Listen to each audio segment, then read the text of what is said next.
regarding Mahavishnu, Paurusham is plenary portion as the Purusha incarnation. So this is specifically referring to Mahavishnu. So,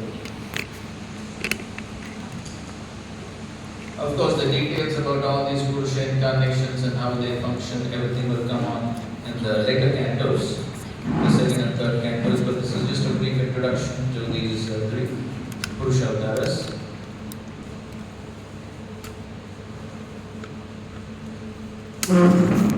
In the second paragraph of the purport, Prabhupada is talking something about the very basic purpose of the material creation. The Nityabadha or the eternally conditioned souls have the sense of individuality or ahankar, which dictates them sense enjoyments which they are unable to have constitutionally. The Lord is only enjoyed and all others are enjoyed.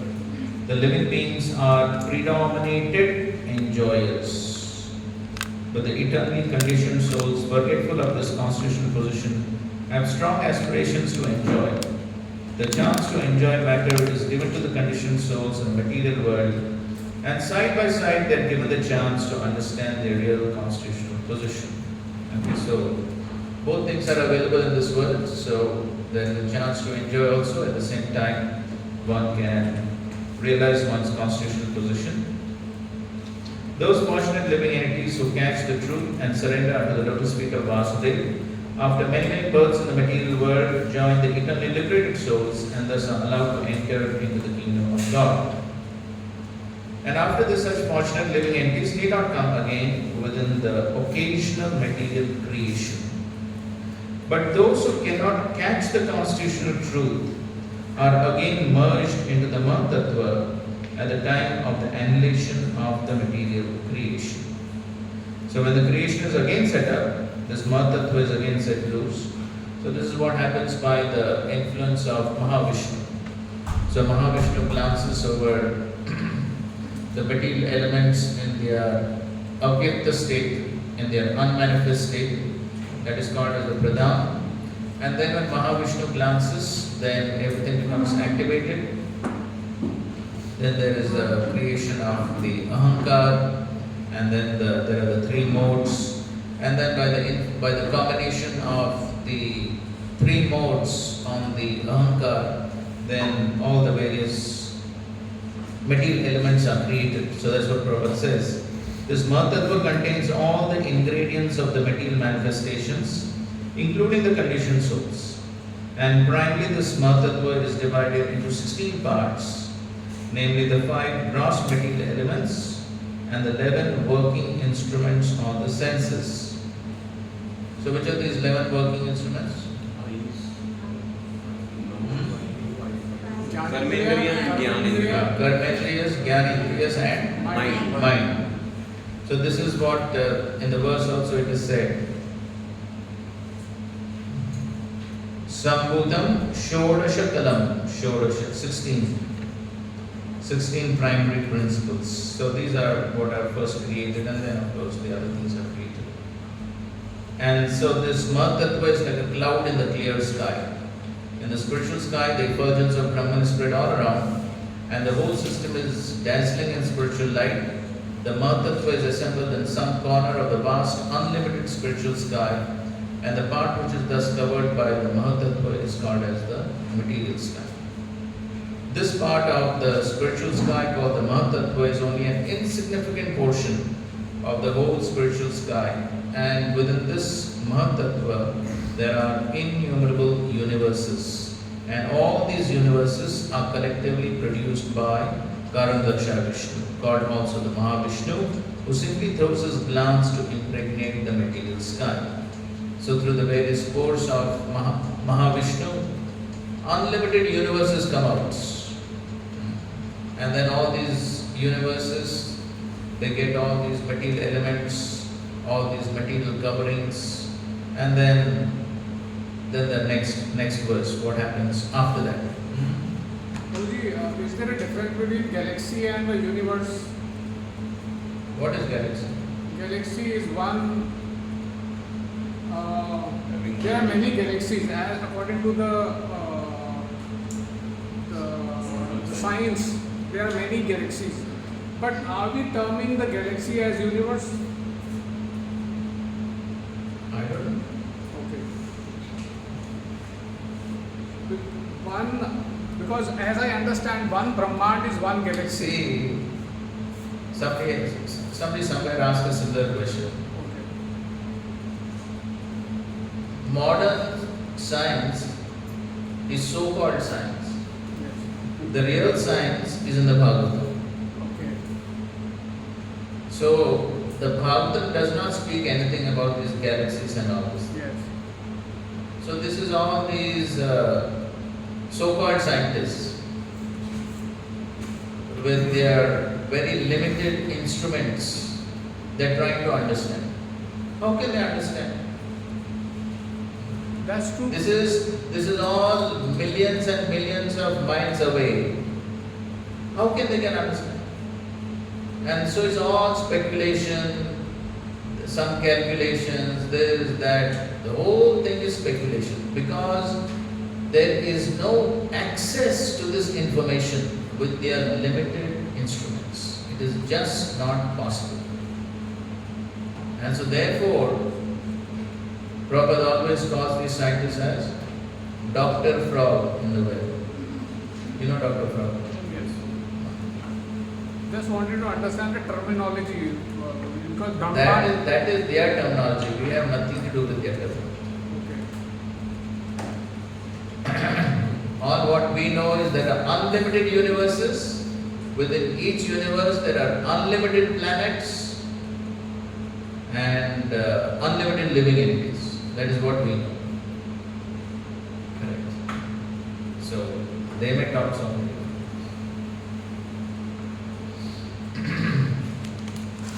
So now after the universes are created, then what happens? Text 2. यस्यापतिशयानस्य योगनिद्रां विलम्बतः नाभीरं कुजादासे Brahma विश्वसृजाम्पतिः. A part of the Purusha lies down within the water of the universe. From the navel lake of his body sprouts a lotus stem, and from the lotus flower atop the stem, Brahma, the master of all engineers in the universe, becomes manifest. So this is Garbhodaksha Vishnu. So again Prabhupada writes in the Bhagavad, the first Purusha is the Karadaksha Vishnu. From his skin poles, innumerable universes have sprung up. In each and every universe, the Purusha enters as the Garbhodaksha Vishnu. He is lying within half of the universe, which is full with water of his body. Okay, so basically from his perspiration fills up half of the universe. That is called as the Garbhodaksha ocean, and he lies down on that. And from the navel of Garbhodaksha Vishnu has sprung the stem of the lotus flower, the birthplace of Brahma, who is the father of all living beings and the master of all the demigod engineers engaged in the perfect design and working of the universal order.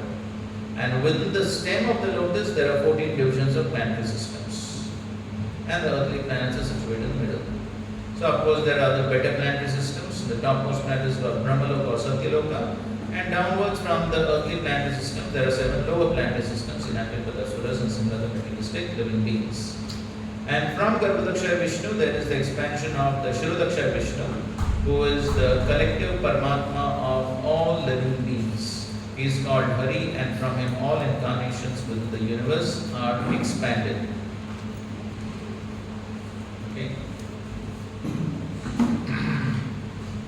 Now, in the next paragraph, now again he talks about the Mahavishnu. The Mahavishnu lies down in some part of the spiritual sky by his own free will. Thus he lies on the ocean of Karana, from where he glances over his material nature, and the Mahatattva is at once created. Thus, electrified by the power of the Lord, the material nature at once creates innumerable universes, just as in due course a tree decorates itself with innumerable grown fruits. The seed of the tree is sown by the cultivator, and the tree or creeper in due course becomes manifested with so many fruits. Nothing can take place without a cause. But nowadays scientists, what they say? What is the cause of the universe? Some Big Bang, some this theory, that theory. All speculation. So this Karana ocean is therefore called the causal ocean. Karana means causal. We should not foolishly accept the atheistic theory of creation. The description of the atheist is given in the Bhagavad Gita. The atheist does not believe in the creator, but he cannot give a good theory to explain the creation. Material nature has no power to create without the power of the Purusha. Just as Prakriti or woman cannot produce a child without the connection of Purusha or man. The Purusha impregnates and the Prakriti delivers. We should not expect milk from the fleshy bags on the neck of a goat, although they look like breastly nibbles. Similarly, we should not expect any creative power from the material ingredients. We must believe in the power of the Purusha who impregnates Prakriti or nature. Okay, so this is called as the Ajagalastana Nyaya. Ajagalastana Nyaya. Aja means goat, Gala means neck, Stana means nipples. So it appears as if the so-called nipples on the neck of the goat can produce milk, but it cannot produce milk. But it appears like that. So similarly, it appears as if Prakriti is producing everything. But Prakriti has no power to produce anything. Because Prakriti is Jad. Prakriti is dead matter. So Prakriti by itself cannot produce anything. So in that connection there is one more logic, Nyaya. What is that? Similar one. Prabhupada used it quite often. No. To show that material nature does not produce life.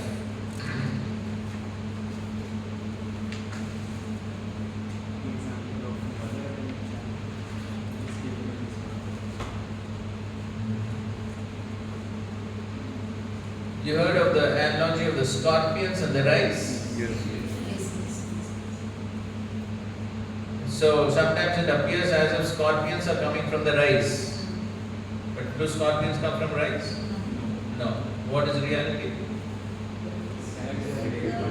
Yes, the mother scorpion lays the eggs and then the scorpions come. But it appears as if they are coming from the rice. So this is called as Tandula Vrishchika Nyaya. Tandul means rice. Vrishchika means scorpion. Tandul Vrishchika Nyaya. Vrishchika.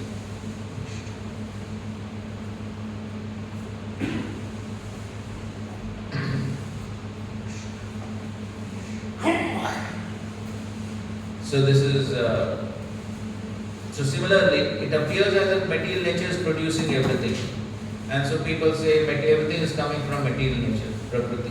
But Prakriti is not independent in producing anything, and therefore Krishna says in Bhagavad Gita also, 9th chapter 10th verse. What? 9th chapter 10th verse.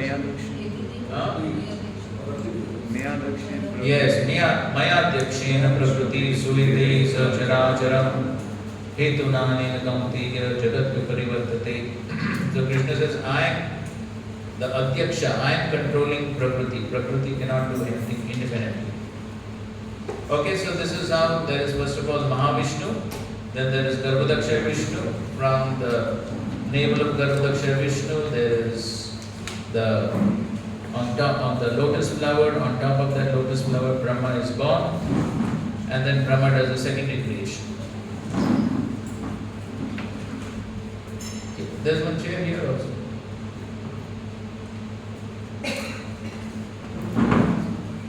We hear that Krishna says Sarva Karana, he is the cause. But then we hear there is a Karana ocean also.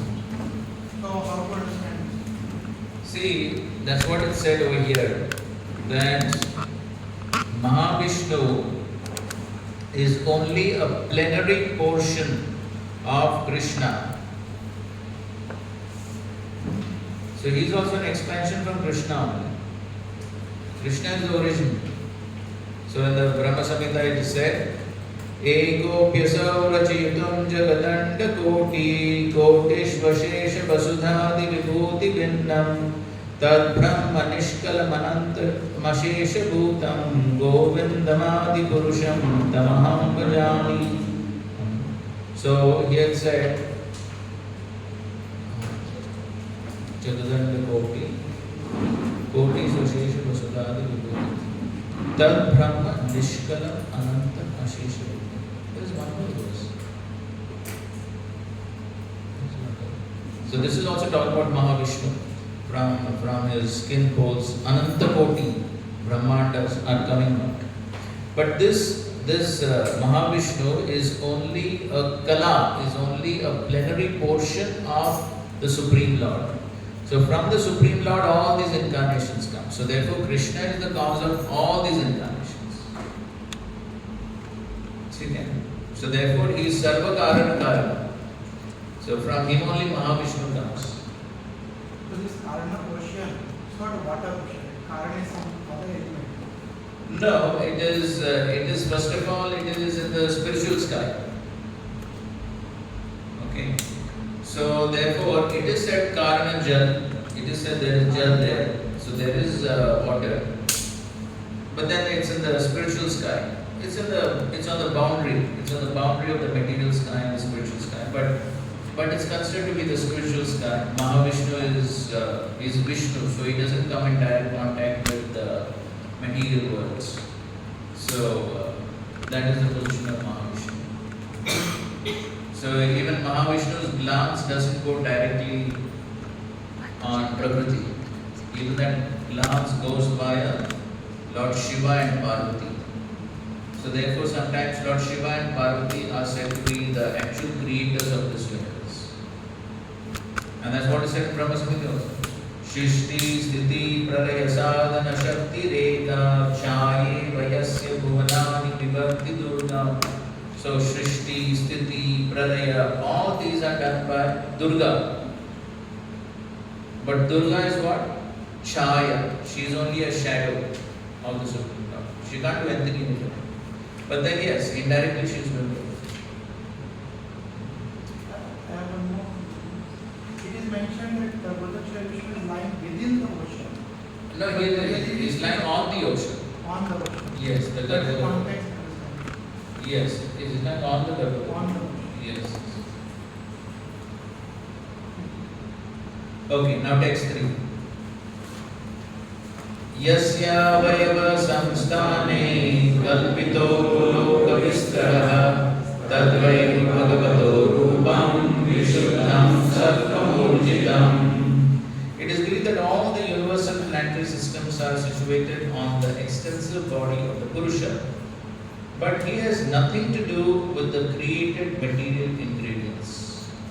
His body is eternally in spiritual existence par excellence. Okay, so here it is said that all the universal planetary systems, that means all the planetary systems within the universe, are situated on the body of the Purusha. Which Purusha is this? Garbhodaksha. But he has nothing to do with the created material ingredients. So as Prabhupada is explaining in the purport, this is specifically referring to the Virat Purusha. The Virat Rupa or the Vishwarupa of the Supreme Absolute Truth is especially meant for the neophyte who can hardly think of the transcendental form of the personality of Godhead. To him a form means something of this material world, and therefore an opposite conception of the Absolute is necessary in the beginning to concentrate the mind on the power extension of the Lord. Okay, so I think so before also we had some discussion on this Virat Purusha, the Virat Rupa. So because neophytes, they cannot understand that how the Supreme Lord can only have a two-handed form. It becomes very difficult for people to understand. Why? Because the neophytes can only see matter. Correct? We also can see only matter. We can't see spirit. So therefore, if they are told that there is something beyond matter, the spiritual form of the Lord, it's very difficult for them to understand. So therefore they are told, okay, no problem, you're seeing matter. So you see this universe which is made of matter to be the form of the Lord. And in one sense it's correct also. Why? Because this entire universe is what? Is made up of what? Yes, Krishna's energies. Bhagavad Gita 9.4. Maya tadam idam sarvam jagatavyakta moti namastani sarvabhutani na chamte shavastita. So Krishna is saying, I am spread throughout this entire universe through my various energies. But then we also had a whole discussion on how there is no difference between energy and energetic. So on that basis, the entire universe is also the form of the Lord. Because not different. And so there is a whole conception of the Virat Rupa which is explained in detail at the beginning of the second canto, which talks about how every part of the universe is a part of the body of the Lord. So therefore the mountains and the hills are compared to the bones of the Lord, the rivers are compared to the veins of the Lord, and it's described how all the planetary systems are on different parts of the body of the Lord. So in this way the entire universe is compared to the form of the Lord. And so in this way this is something which is more easily perceivable by the neophytes, who cannot perceive the two-handed form of the Lord. So basically this Virat Purusha, the Virat Purusha is basically Garbhodakshaya Vishnu only, but the Virat Purush is simply a conception, it's an imaginary form. Okay. Because that's what he's explaining. It's not that the planets are actually sticking to the body of the Lord. So therefore it's just an imagination. But just for people to understand, such a conception of the Virat Rupa is there. But at the same time, the form of the Lord within the universe is basically Garbhodakshaya Vishnu. So Garbhodakshaya Vishnu, he is totally spiritual. He has nothing to do with the material universe. Even though he is within the universe, he is never touched by the material energy. We must remember this. It's not that he is within the universe, so he is also material or is affected by matter, material energy. No. Prabhupada clarifies that in one of the further purports. That even though he is within the universe, he is not touched by the material energy. And that's what is said in this verse also. So this verse also it is said that Vishuddham Sattvam Urjitam. So even though this Garbhodakshaya Vishnu is within the universe, but still he is what? Vishuddham. He is on purely Shuddha Sattva platform. He is not affected by the material universe.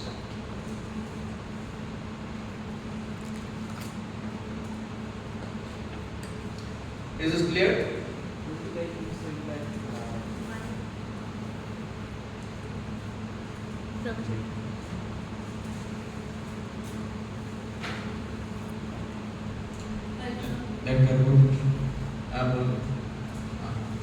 Garbhodakshaya Vishnu is not touched by anything material, but at the same time we learn that he is lying on the water. So water is one of the material element. But that's what I said, that it is said water because we can understand only water, but that water is not the water that we perceive. Because that water is coming from where? From his body it is coming. So how that water can be like the water coming from our body? He has a spiritual body in the first place. So that water also is spiritual. Now how spiritual water looks, no one has experienced. So what can we explain?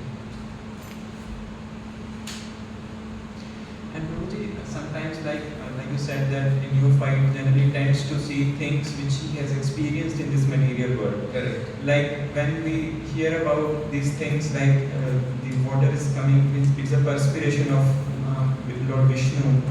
Then to imagine such thing in our tiny brain or mind, it looks like very. No, that's why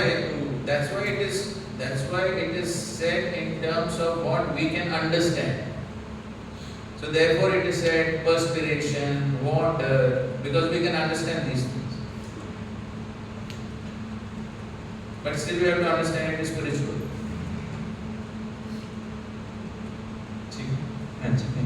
Yes, ma'am. Shamaji, just want to understand the concept of Mahatma more elaborate. Third canto, wait till the third canto. Second canto, not third, second, third.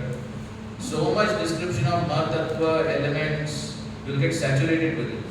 The Lord Shiva and Parvati will also. Everything will be explained. Okay. Otherwise, now only if we start explaining, everyone will get frightened. Okay, text 4. पश्यन्तदोरूपमदप्रचक्षुषा सहस्रपादोरुभुजाननाथपुतं सहस्रमूर्धाश्रवणाक्षिणासिकं सहस्रमौल्यमम्बरकुण्डलोलसा. The devotees with their perfect eyes see the transcendental form of the Purusha. This is also which Purusha? Garbhodaksha Vishnu, who has thousands of legs, thighs, arms and faces, all extraordinary. In that body there are thousands of heads, ears, eyes, noses. They are decorated with thousands of elements, glowing earrings and are adorned with garlands. Okay, so again and again the word Sahasra is coming. Sahasrapadoru, Sahasramurdha, Sahasramauli Ambara. So Sahasra means thousands. So just like when Krishna showed the Virat Roop, that's what he saw, isn't it? Thousands of faces, thousands of hands, everything, thousands he was seeing. So that is basically what is the Garbhodaksha Vishnu, expanded throughout the universe. So that is the Virat Purusha. And so therefore, so when Krishna shows the Virat Purush, that is basically the Garbhodaksha Vishnu. So then it's a totally spiritual body. Though the conception of the Virat Purush is material, but the Virat Purush that Krishna showed to Arjuna on the battlefield, that is totally spiritual. Okay? The conception of the Virat Purush that the Lord is spread throughout the universe, the planets are different parts of his body. This is a material conception. But the form of Garbhodaksha Vishnu within the universe, which is also called Virat Purush, that is spiritual. So what Krishna showed to Arjuna on the battlefield is the spiritual form of the Lord. Okay? That is spiritual. The conception of how the form of the Lord is the universe, that's material. That is not an eternal form of the Lord, that is not an incarnation of the Lord. That's only for our understanding. But the Virat Purush, in factuality, that is Garbhodaksha Vishnu. That is spiritual. Is it clear?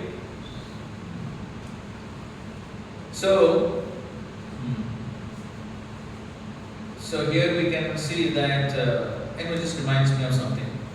So in the morning walks on Juhu Beach, so Srila Prabhupada sometimes he would have one devotee read a chapter of the Bhagavad Gita. And so at a certain point in those morning walks, Srila Prabhupada had a devotee read the 11th chapter of the Bhagavad Gita. That is? Yes, the Virat Roop. So and on those morning walks, there was a very famous personality, you know. Who's that?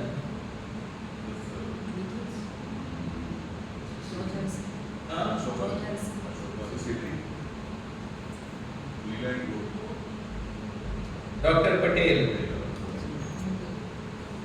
Dr. Patel. He was a medical doctor, a very pious Gujarati man, but he had some little bit tinge of Mayavad conception. And so Srila Prabhupada always took his turns to defeat Mayavad.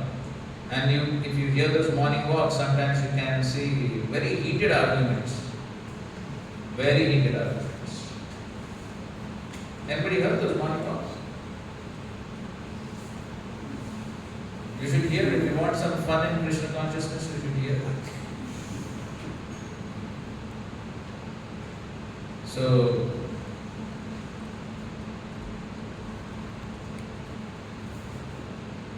Dr. Patel sometimes he would say, Prabhupada, you're so hard and heavy with the scientists. Prabhupada would be so heavy in those morning walks. Hard and heavy. And Prabhupada was heavy with him also.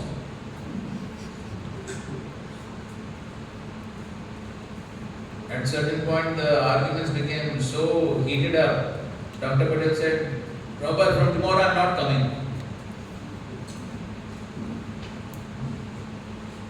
But anyway, they had a good relationship. Even though philosophically they argued a lot, but they still remained good friends. But anyways, so when the description of the Virat Purush came, and how the Virat Purush is beautifully decorated with garlands and helmets and ornaments and all that. So then Srila Prabhupada says, see, even the Virat Purush has a form. Because the Mayavadis think that the Supreme has no form. So therefore Prabhupada says, see, even the Virat Purush has form. Otherwise, where will you put all the ornaments and the helmets and the garlands? Where will you put? You'll put in the sky or what? So similar description is here also about the Virat Purush, the Garbhodaksha Vishnu who has thousands of hands and legs and ornaments and all that. Okay. So this is the description of the Garbhodaksha Vishnu. Now text 5 describes Kshirodaksha Vishnu. Etanavataranam nidhanam vijamavyayam yasyam shamshena srijyante devatiryan naradaya. This form, now in brackets Prabhupada says, the second manifestation of the Purusha is the source of the and indestructible seed of multifarious incarnations within the universe. From the particles and portions of this form, different living entities like demigods, men and others are created.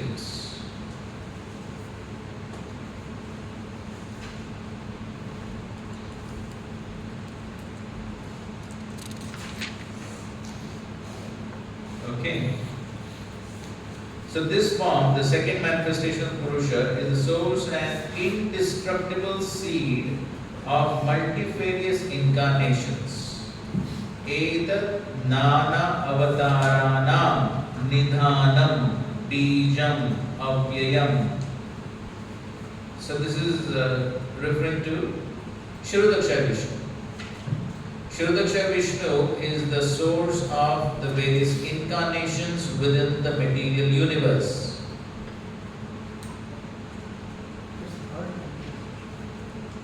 That's the point we're coming to. So that's the obvious question that is asked. But that's the third manifestation, Kshirodaksha Vishnu. Here it is the second manifestation. So some mistake has happened in the printing or what?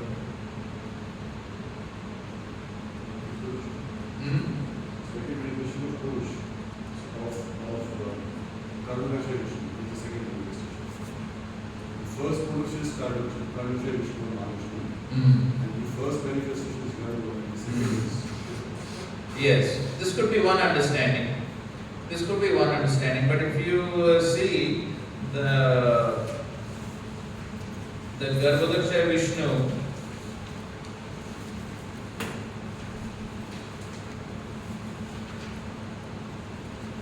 see, if you see the purport to the second verse, Prabhupada writes the first Purusha is the Garbhodaksha Vishnu.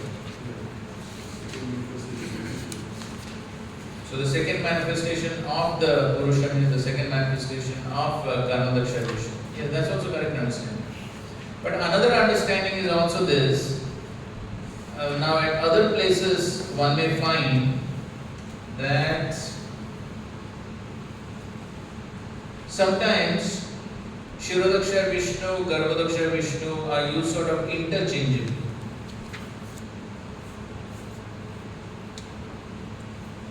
But it does not make a big difference because Shirodaksha Vishnu is also coming from Garbhodaksha Vishnu. So if you say that Garbhodaksha Vishnu is the source of all the incarnations, that is also correct, it's not wrong. Because from Garbhodaksha Vishnu, Shirodaksha Vishnu is coming. So if you say Garbhodaksha Vishnu is the source of all the incarnations, that's also correct.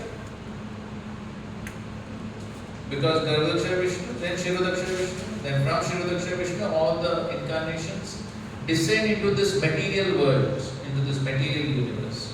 So therefore, it doesn't make a big difference whether one says Shirodaksha Vishnu, Garbhodaksha Vishnu, Shirodaksha Vishnu.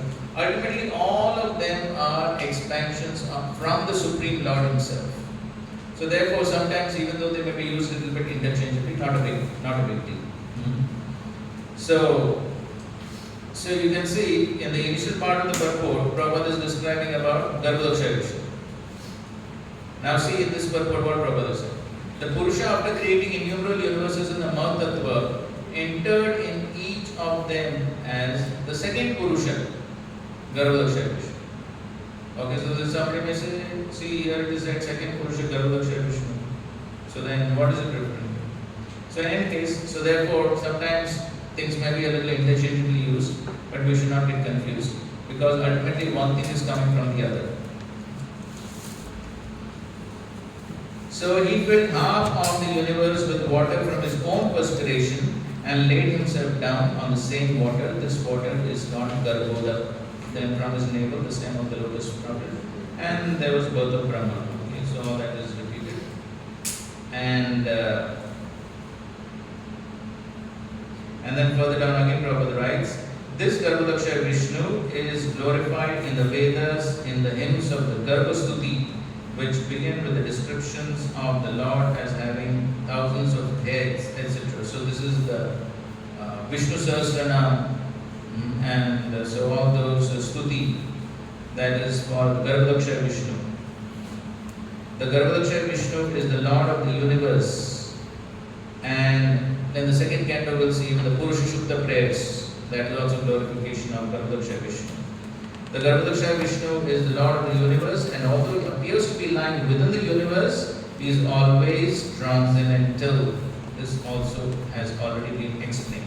The Vishnu, who is the plenary portion of the Garbhodaksha Vishnu, is the super soul of the universal life and is known as the maintainer of the universe or Shirodaksha Vishnu. So the three features of the original Purusha are thus understood, and all the incarnations within the universe are emanations from this Shirodaksha Vishnu.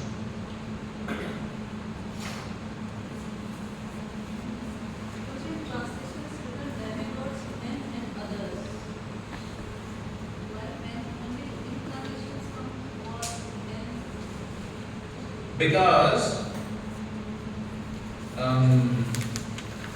different living entities like demigods, men and others.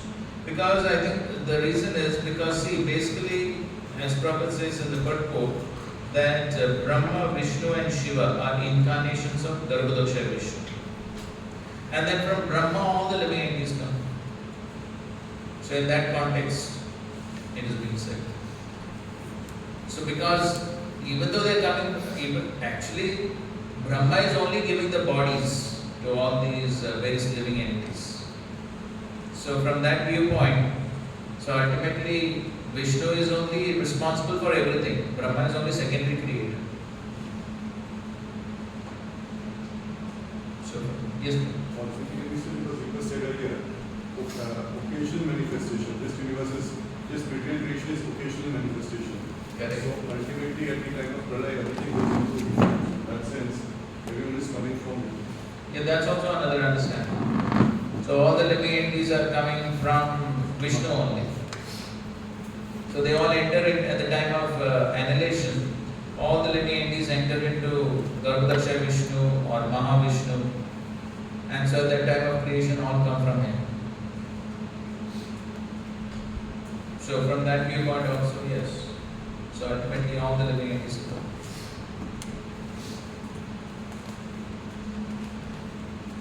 come. Alright.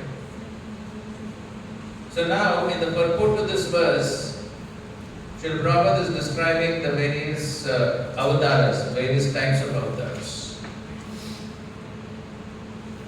And so we have given you one diagram about the various types of avatars.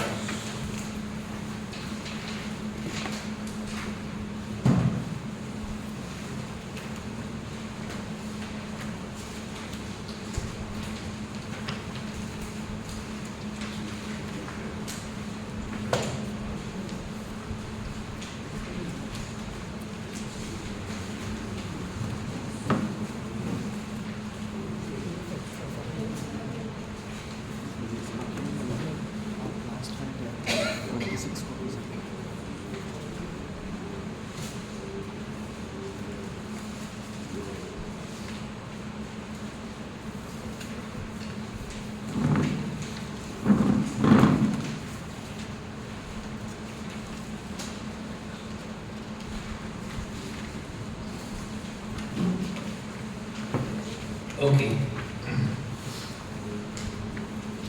So the origin is Swayam Rupa. Krishna. Krishna is Swayam Rupa. His original form as a covered boy in Vrindavan.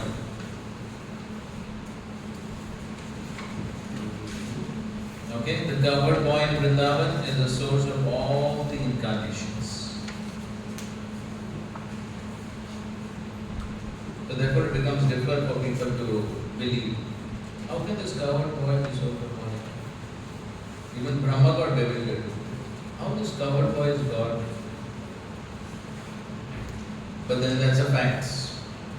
So he is the source. Then from Swayam Rupa there's Swayam Prakash. The Swayam Prakash is of two types, Vaibhav Prakash and Prabhav Prakash. So Vaibhav Prakash is expansions with different moods and bodily features, such as his brother Balaram. So as we know, Balaram and Krishna, basic differences, different colors.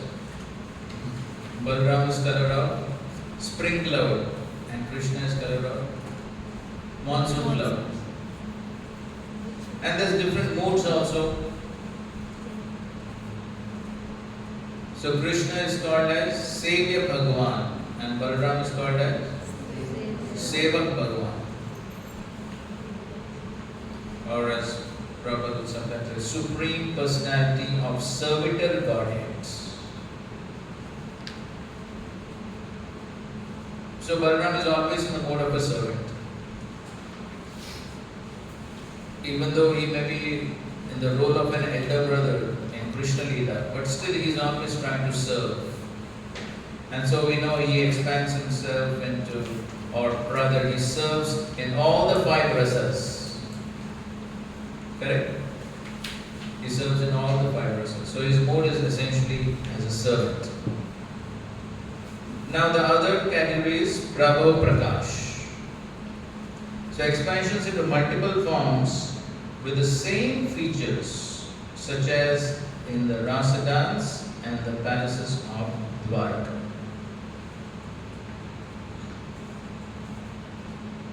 So here in Prabhav Prakash, it is the same person, exactly the same person.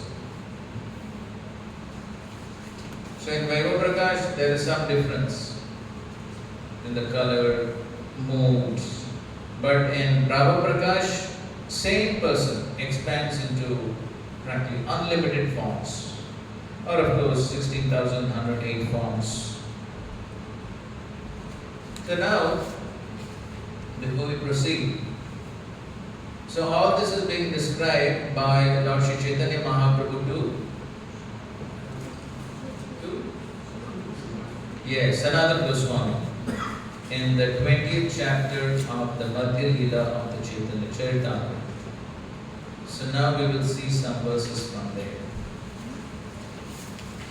So this is Madhya 20.164. What is the difference between Rupa and Prakash? Prakash generally mean light. See, we can never understand the meanings by taking the literal meanings of the words. So if we try to take some literal meanings, we can't understand. So we just accept what is given. Sri Rupa Goswami has described the Swayam Rupa in his Lagu Bhagavatamrita Purvakanda verse 12. Ananya Pekshi Yad Rupam Swayam Rupa Sapujate. The form of the Supreme Personality of Godhead that does not depend on other forms is called Swayam Rupa, the original form. So this is the definition of Swayam Rupa.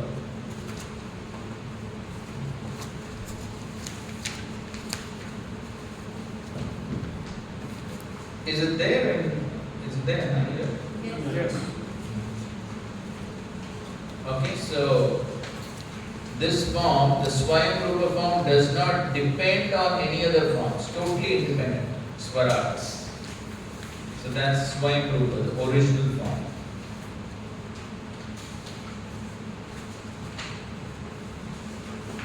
So the original form of the Lord Swayam Rupa is explained in two forms, Swayam Rupa and Swayam Prakash.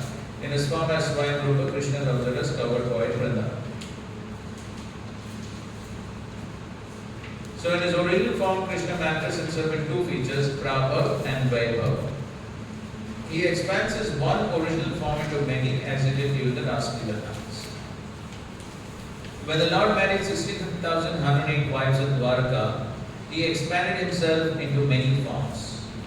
These expansions and the expansions of the Rasa dance are called Prabhav Prakash according to the directions of revealed scriptures. The Prabhav Prakash expansions of Lord Krishna are not like the expansions of the sage Saubari. Had they been so, Narada would not have been astonished to see them. Because the mystic yogis also sometimes can expand themselves into many forms. But how many forms they can expand into? Maximum 8.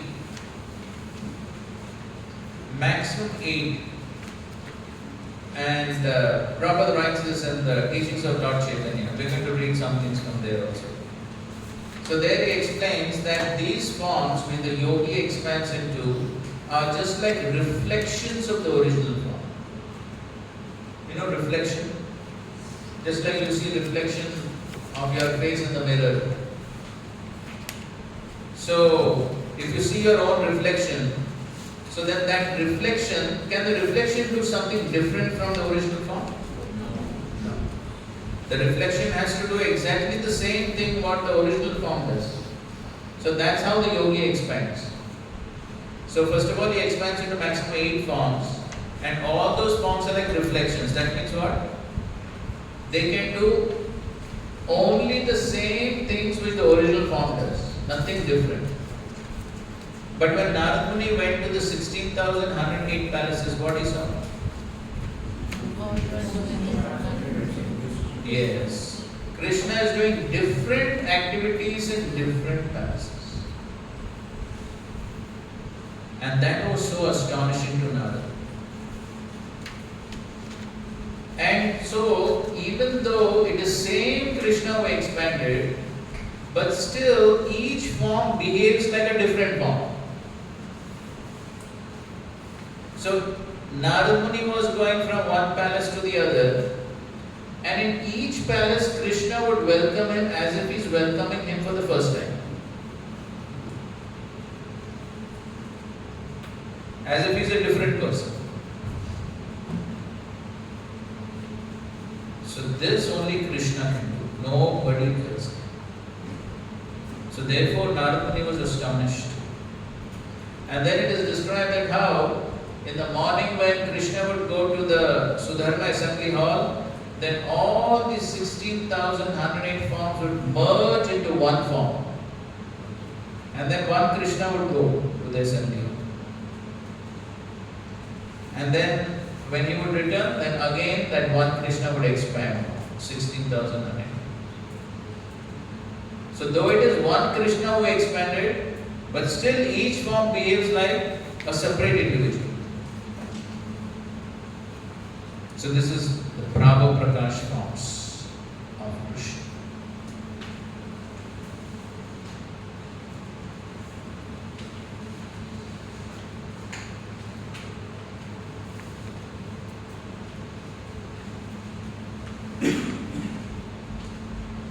Now,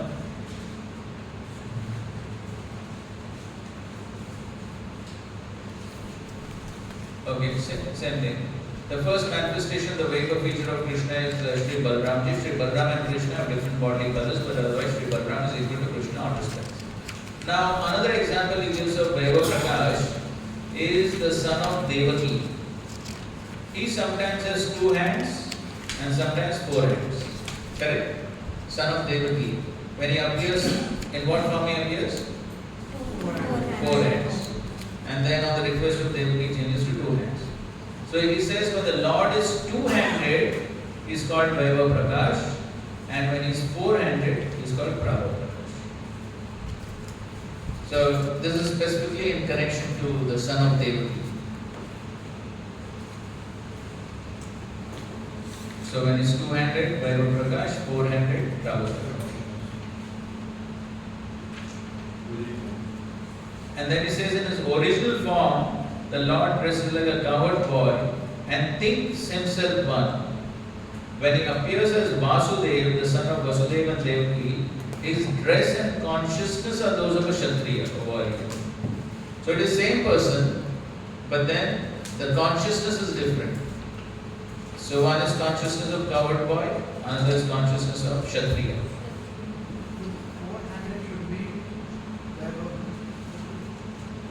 This is Mahaprabhu speaking. So that's what you cannot fit all these things into some logic. You cannot say why 2-handed Vaibhav, 4-handed Prabhu. There is no why there. So there are some broad understandings given. Okay, Vaibhav means different bodily features and different moods. Prabhu Prakash is same bodily features, same mood, but different activities. So that is in general. But here specifically is being mentioned about the son of Devaki, 2-handed Vaibhav, 4-handed Prabhu. Okay, this is specifically only in relation to son of Devaki. Yes, Prabhu. It is the same question. I mean, one is just what was in the Shastra we have to accept. And by reading CC also these questions do come up. But in this because the basic definition of Prabha, this is completely opposite. So could there be, it's a very philosopher's question, could there be a different set of Prakashas also? Within Vaibhav Prakash also there is a Prabha Prakash and Vaibhav Prakash, because that could possibly explain. There is no such mention. But anyways, this seems to be a little bit of an exception. This is only in reference to the son of Devaki. So only in this connection he is saying like this. So that's all. So son of Devaki is a Prabha. I mean, his expansions it is forget. But son of Devaki himself, that Krishna, is he a Prabha Prakash or Vaibhav Prakash? So that's what initially appears as 4-handed. So he's Vaibhav Prakash. Now when he is 4-handed, he is Prabhu Prakash. When he becomes 2-handed, he is Vaibhav Prakash. And so, Prabhu, son of Yashoda is then Krishna himself. Not Yes. Swarup. Yes. That will never go all over it. Yes, son of Yashoda is Swayam Rupa, cowherd boy. Yeah.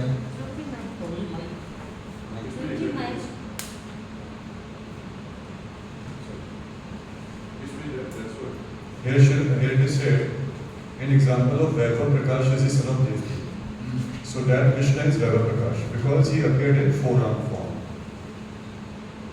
Son of Devaki, Krishna the son of An Devi. example of Vaibhav Prakash is the son of Deva. So let's just Okay, Vaibhav Prakash is the son of Deva. So going by this chart, Ah. the chart that you showed, where forearm Chaturbhuj Krishna is Vaibhav Prakash. And when this Chaturbhuj Krishna has two hands, it is called Vaibhav Prakash. And when he has four hands, it is called Prabha Prakash. That fits the definition, because the definition of Prabha Prakash is same, same form.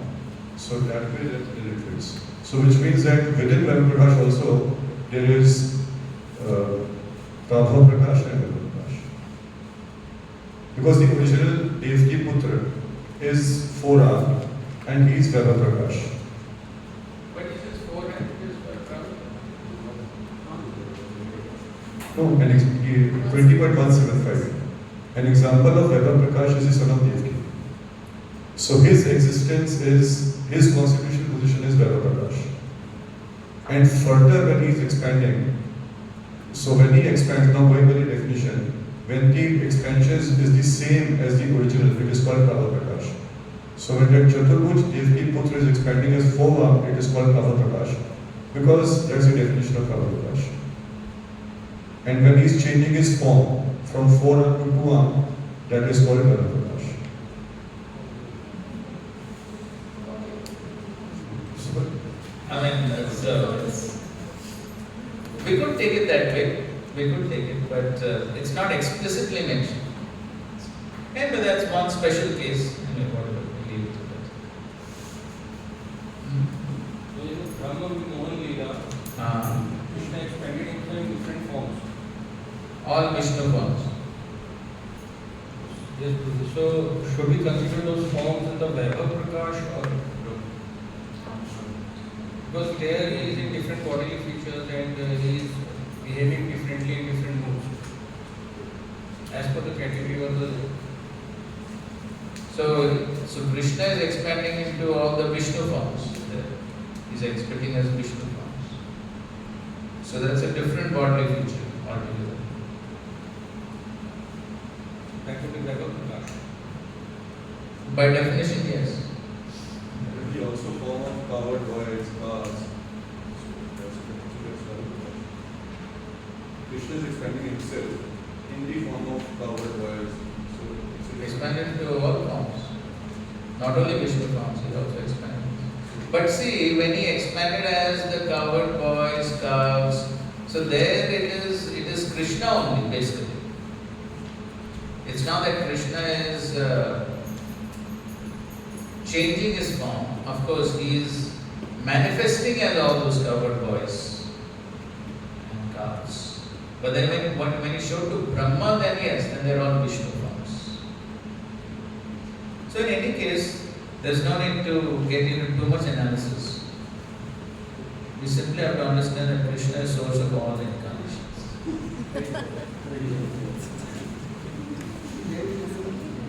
All three maybe Brahma, Vishnu and Shiva are incarnations of Brahma Vishnu.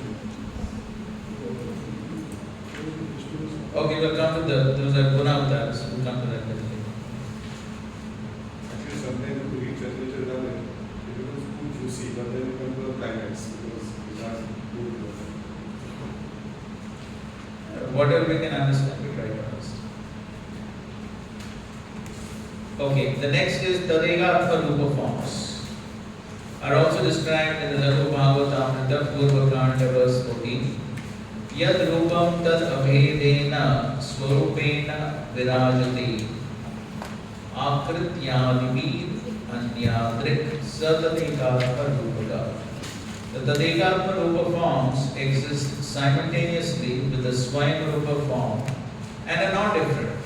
So another point which needs to be clear is that though we say that one form is coming from another form, it is not that at a certain point of time this form came from this form.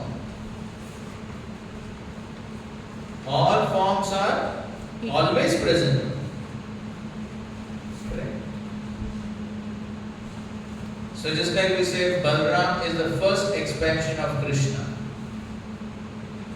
So at which point of time Balaram expanded from Krishna? Always there. It's always there. So all this is simply for sake of understanding. But actually all the forms are always there. So just for understanding a hierarchy of different potencies. So these are all different expansions of Krishna having different potencies, different functions. So for understanding that, all this description is there. Otherwise, all the forms are eternally present and all of them are performing their different pastimes, basically to assist the Supreme Lord. That's all. So therefore he says, the Tadrikalpa Rupa forms exist simultaneously with the Swayam Rupa form and are not different. And at the same time, there is a difference. So they are not different. Just like Brahma Samhita also said, Advaitam, Achyutam, Anadim, Ananta Rupa. They are all Advaita. Advaita means? Not different. Not different. They are all Advaita. But still there is some difference. At the same time, their bodily features and specific activities appear to be different. The Tadekatma Rupa forms are divided into two categories, Swamsha and Vilas. So that you can see in your diagram there. The Tadekatma Rupa are divided into two categories, the Swamsha and Vilas.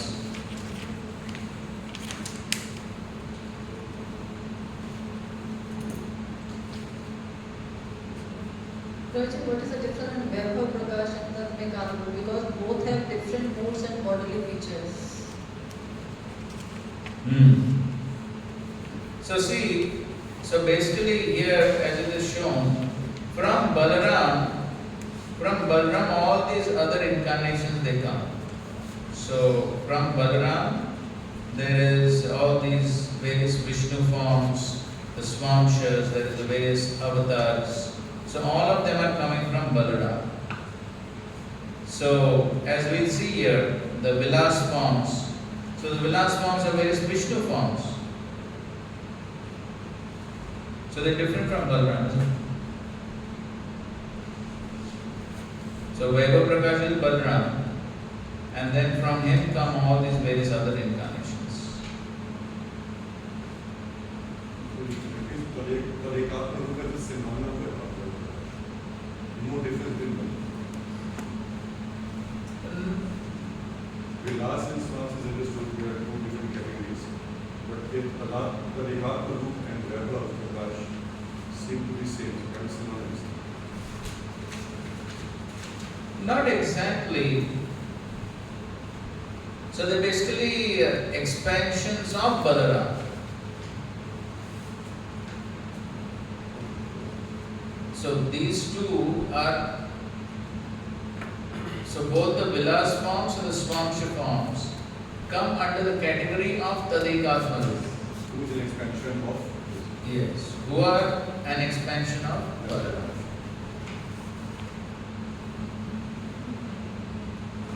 So, if you see in the teachings of Lord Chaitanya Mahaprabhu, initially he says basically the Supreme Lord expands into three types of incarnations. So he says there is Swayam Rupa, and then the Swayam Rupa expands into Swayam Prakash, Tadekatma Rupa forms and Avesh forms. So basically these are three main categories. There are Tadekatma Rupa forms and there is Avesh Rupa. So here you can see, he is next defining the Avesh Rupa. Lord Krishna's Avesh forms are also explained in the Laghu Bhagavatamrita. Jnana Shakti Adi Kalaya Yatra Vishto Janardana Ta Avesh Nigadyante Jiva Eva Mahatma.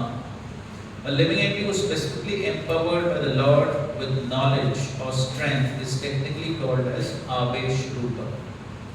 Krishna Shakti Vina Nahi Tara Pravartan. Unless a devotee is specifically empowered by the Lord, he cannot preach the holy name of the Lord all over the world. This is an explanation of Avesh Rupa. Avesh. Empowered. Avesh is not. So it is under the Swamshas. So you see under Swamshas, Shaktivesh Avatar. So the Shaktivesh avatars, so that those are Aveshu.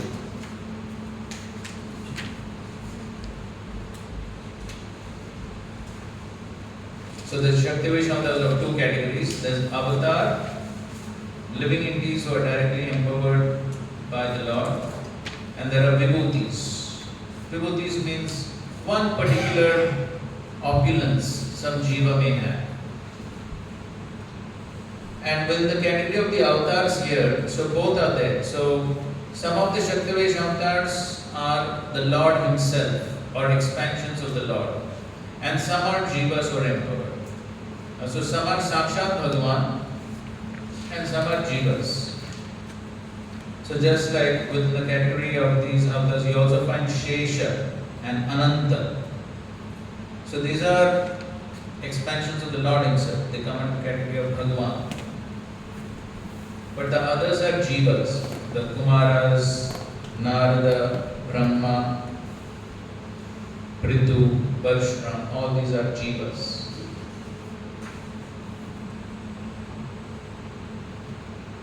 Okay? Now coming to the Vilas forms. Brahma is both Gunavatar and Shakti avatar. Yes. So they can always be overlapped, it's not a problem. So we put them into different categories based upon the understanding. So he is Shaktivesh because he has got the Shakti to create. At the same time, he is Gunavatar because he is in charge of Rajaguna.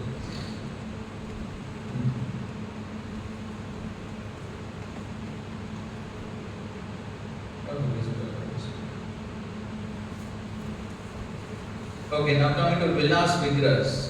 When the Lord displays numerous forms with different features by his inconceivable potency, such forms are called Vilas Vigrahas. When a form of Krishna is not different from the original form, but is less important and exhibits less potency, it is called as Swamsha. Okay, so the Swamshas. So they are also not different from Krishna, but they exhibit less potency. That is the main difference. And examples of Swamsha expansions can be found in the quadruple forms of the Lord residing in their respective places between the Shankarshan, Vasudeva, and Aniruddha, and also Kushadas, Nilavatars, Manvantavatas, and Yugavatars.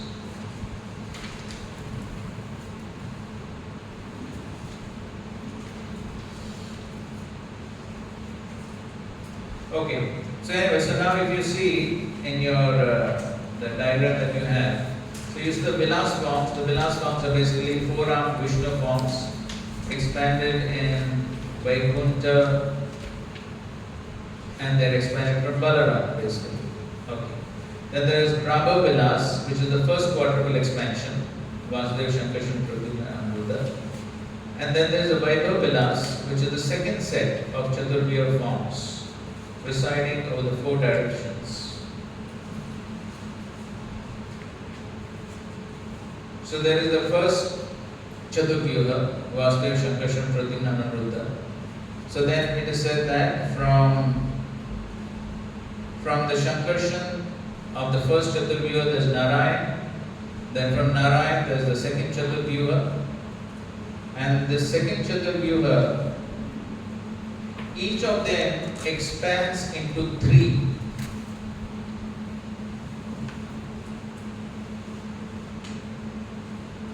So that becomes 12. Correct? So all these 12 expansions are basically the names that we chant while applying tilak.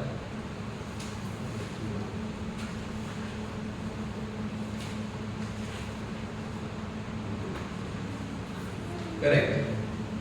What is the first one? Keshwani.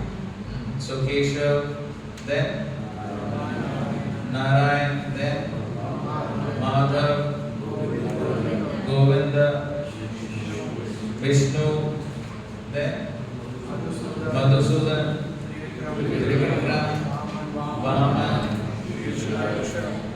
Sridhar, then Rishikesh, Padmanath, Damodar. So these are the 12 forms. So from these 4 expand into 12. And these 12 are also the names of, yes, the 12 months. In the Vaishnava calendar you can see all these 12 months are there.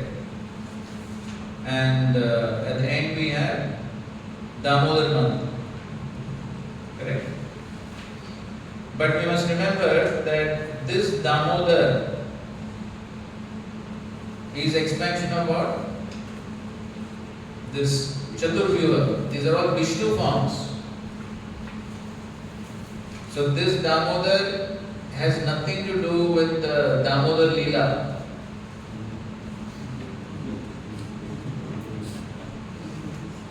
So this Damodar is a Vishnu form in Vaikuntha. So when we talk about Damodar month, we must remember that Damodar has nothing to do with the Damodar Leela. So we should not think that the Damodar Leela has anything to do with Damodar. The month Damodar refers to the Vishnu form Damodar. Only thing is the Damodar Leela took place in that month. When Govind is different. Yes, all those are Vishnu forms. All those are Vishnu forms. Madhava, so Keshava, Madhava, all those forms, they are all Vishnu forms. Okay? So now, each of these 4, that is Vasudev, Shankarshan, Pradyumna, Aniruddha, again expand into another 2 each. 3 plus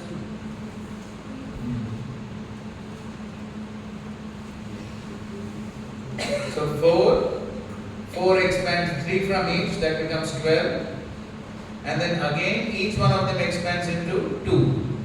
So that's another what? 8. So 12 plus 8 is how much? 20. And plus the original 4. So that's our total 24. So you see that it's written there now. 3 expansions from each one of the original Chaturvyuha forms, each presiding over one of the 12 months, and additional 2 Vilas Murtis from each one of the original Chaturvyuha expansions, making a total of 24 primary Vilas expansions. You want the names? Like we know, Pita Krishna. These 8 are different. So if you're Pujari, na? So you do the full Achman. So in the full Achman you get all the 24 names. So then after Damodar, then what are the other names that come? Shankarshan, then Pradyumna, Aniruddha, Purushottam, then Adhokshaja, Narsimha, Achyuta, Janardhan, Upendra. But all these are Vishnu forms. All these are Vishnu forms. This Krishna has nothing to do with the original Krishna. This Krishna is Vishnu form. Okay. So anyways, after understanding all this, or not understanding, after hearing all this, then we understand what is our position. What can we understand?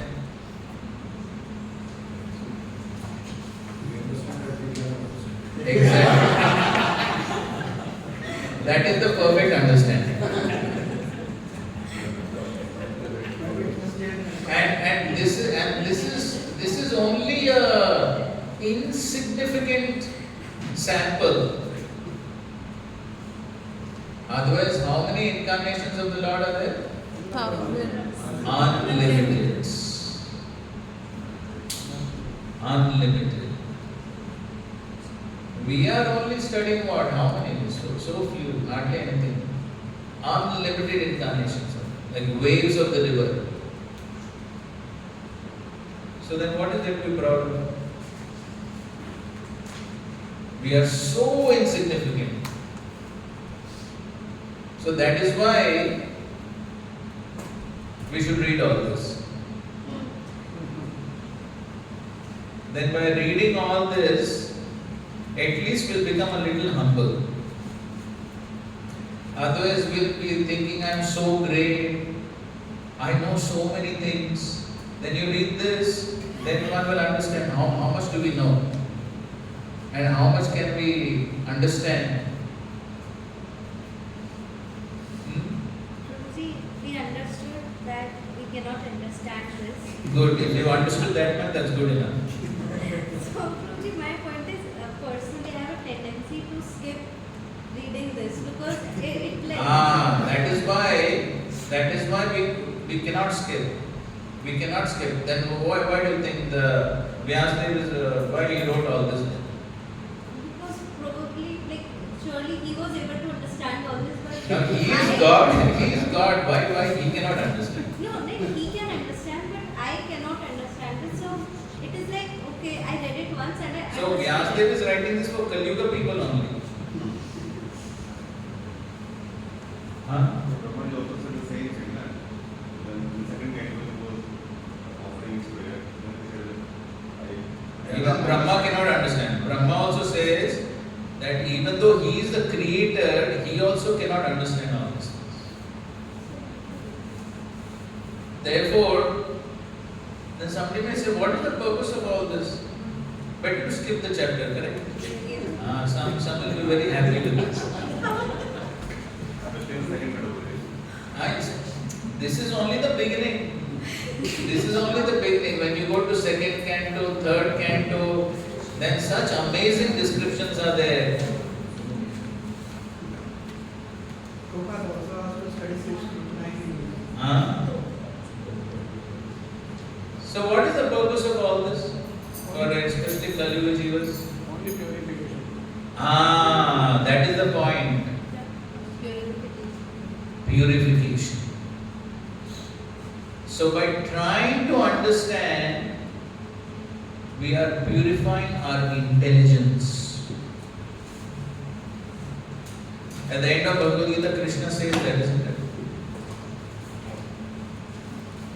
At the end of Bhagavad Gita, I'm forgetting the verse, but Krishna says that by studying this conversation, one actually engages the intelligence in my service.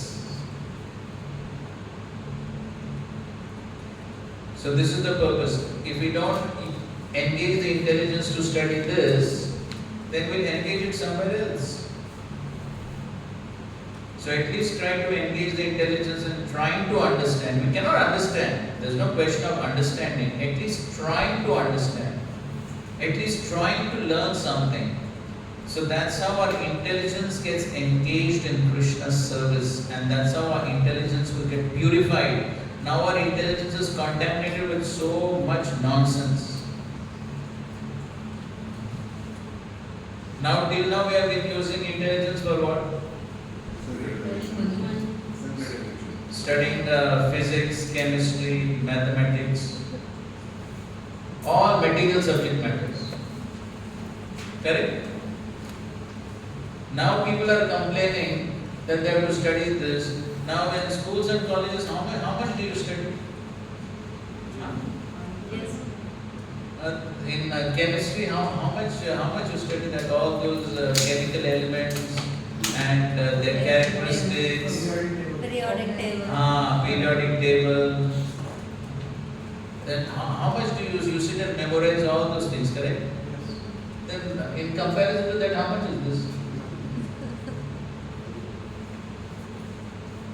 You one spends how many years?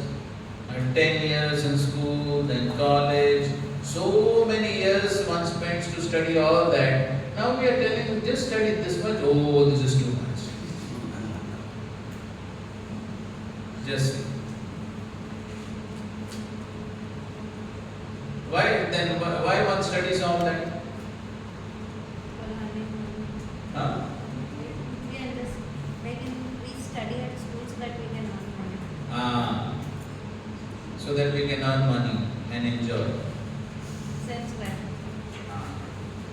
But the point is that now we think, what is this useful for? But this I can't earn money, correct? Can anyone earn money by studying all this? So this is how we tend to be so frugal in whatever we do. That is why we are in material existence. So the question always is, what's in it for me?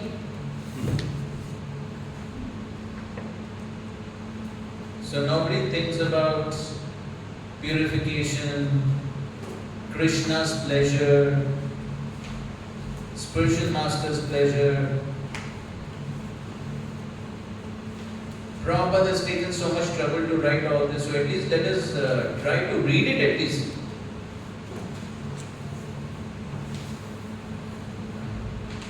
So we don't take all these factors into consideration. So we think, what will I get from this? Immediate prayers. What will I get?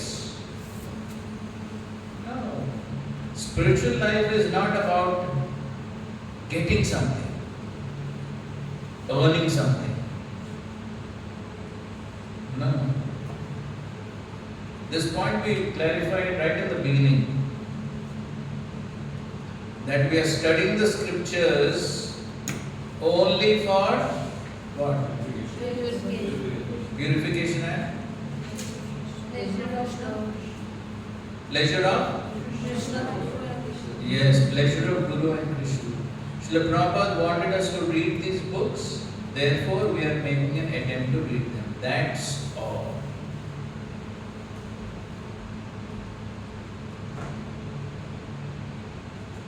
This is revision also. I don't, they say it's not relishable. What? That's what. So it's not about whether I relish, I enjoy. It's not about my enjoyment. So somebody may relish, somebody may not relish. That's another point. But we are not reading, we are not studying because I can relish. It's not about me. Srila Prabhupada took the trouble to write it. He wanted us to read it. That's all. And he will be pleased if we do it. How much I relish, how much I understand, all these things are secondary. You agree with this or no? Yes. That is the only purpose. Nobody is going to give you a PhD degree after this. Of course, you'll get Bhakti Vaibhav degree, whether you understand it or not.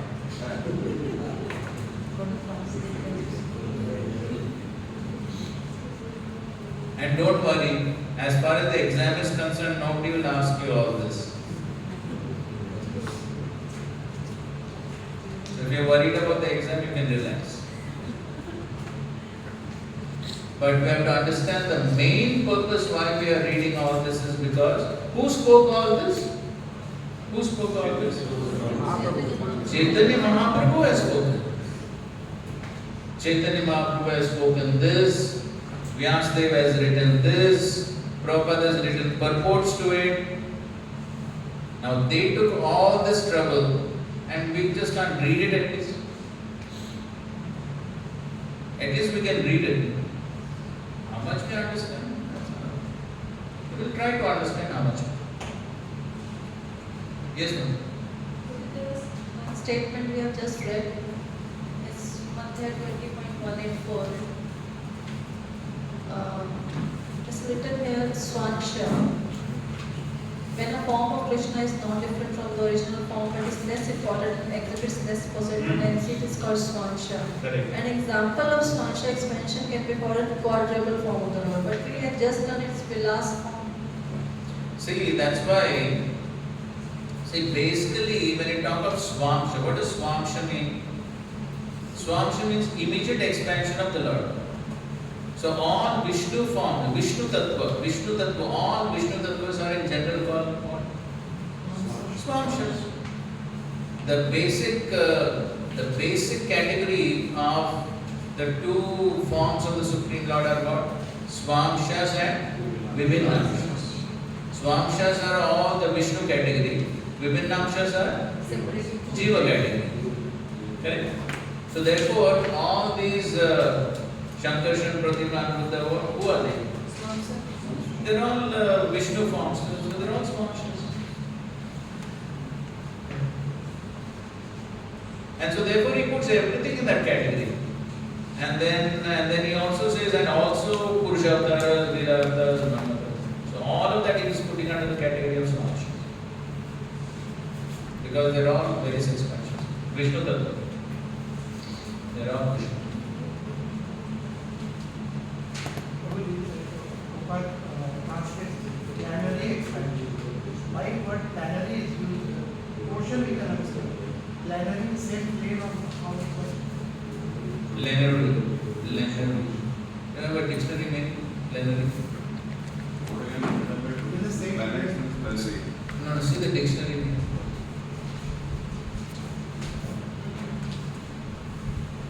Because by the time one thing, like we said, Swansha, all are Vishnu Tattvas. So in the chart, they have given this as a Vilasa. Correct. So can we say they reside in Vaikuntha, so they have written different name, Vilasa, or actually they are Swanshas, but just to differentiate between them. Correct. That's correct. So all these are Vaikuntha forms, and these various avatars, they are also Swamshas, but then they have each one has a different function and performs different activities. So, but all these are Vishnu forms in Vaikuntha. That's also. Swansh, there is one Guna avatar and there is Brahma. So why the Brahma is the living entity? So why it comes in the Swansh? It will be Vivna, Brahma, Prithu, Parshuram. So therefore, these are all various manifestations of the Lord Himself. So they are Guna avatars. So as we studied in the second chapter also, the Supreme Lord only is expanding. He is Jiva, no doubt. But it is basically the expansion of the Supreme Lord. He is expanding to Brahma, Vishnu, Shiva for the purpose of creation, maintenance, annihilation. So actually, somewhere it is mentioned that sometimes in teachings of Lord Chaitanya, it's mentioned that sometimes even Brahma is an expansion of the Lord Himself. May not be in the category of Jiva. Sometimes it can be the Lord Himself also. But sometimes it is Jiva also. So basically the Lord is only expanding into these Guna avatars for the purpose of performing these different functions. Of course we do understand that Brahma, he can be Jiva also. Parshuram. Yes. So these are, see basically, so here when it says Swamsha, it is basically meant that there are various incarnations of the Lord. Now this Swamsha does not mean that Swamsha.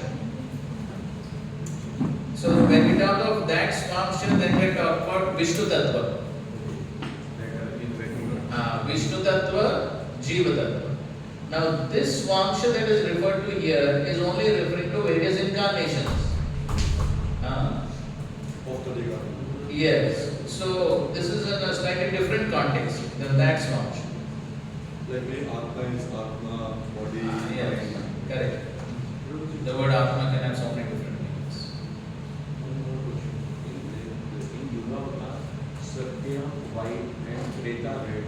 So who are like example of the Shubh? Those names of those suppose various Yuga avatars you can see in the 11th canto. In the 11th canto, some few names are given for each of these Yuga avatars.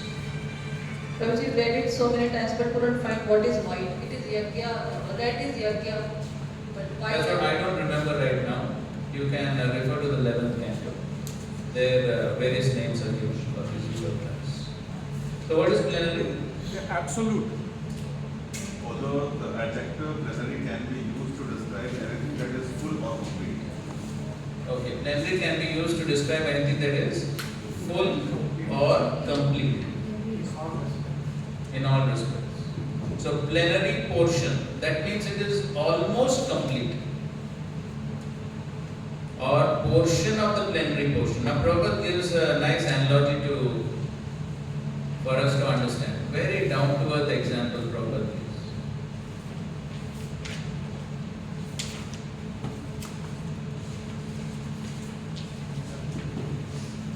Prabhupada gives such analogies, no one can even think of such analogies, just for us to understand. Okay, read this.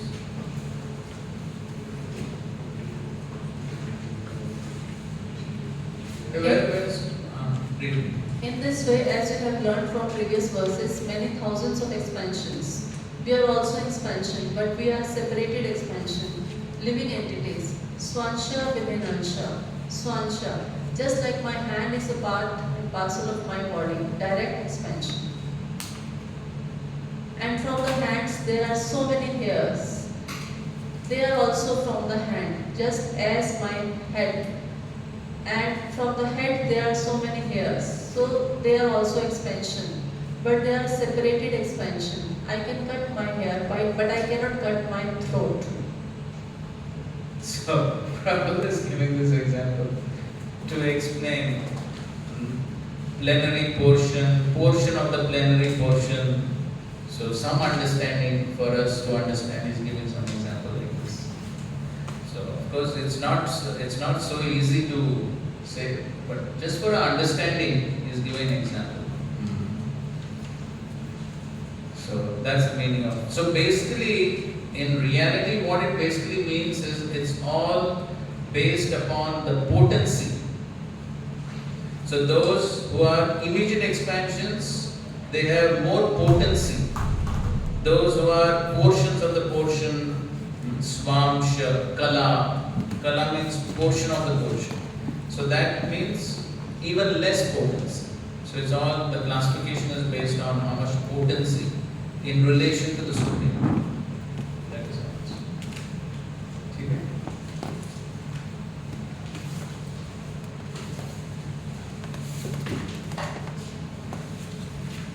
Somebody was asking some question about the Guna Avatars.